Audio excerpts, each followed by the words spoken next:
श्रियकान्ताय कल्याणनिधये निधयेऽर्तिनाम् श्रीवेङ्कटनिवासाय श्रीनिवासाय मङ्गलम्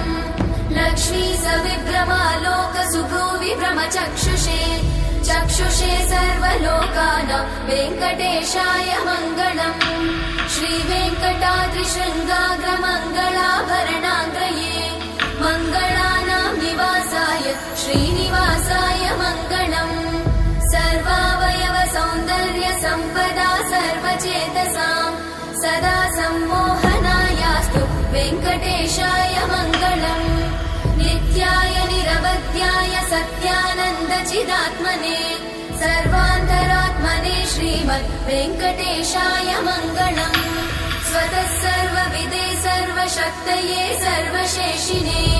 सुलभाय सुशीलाय वेङ्कटेशाय मङ्गलम्।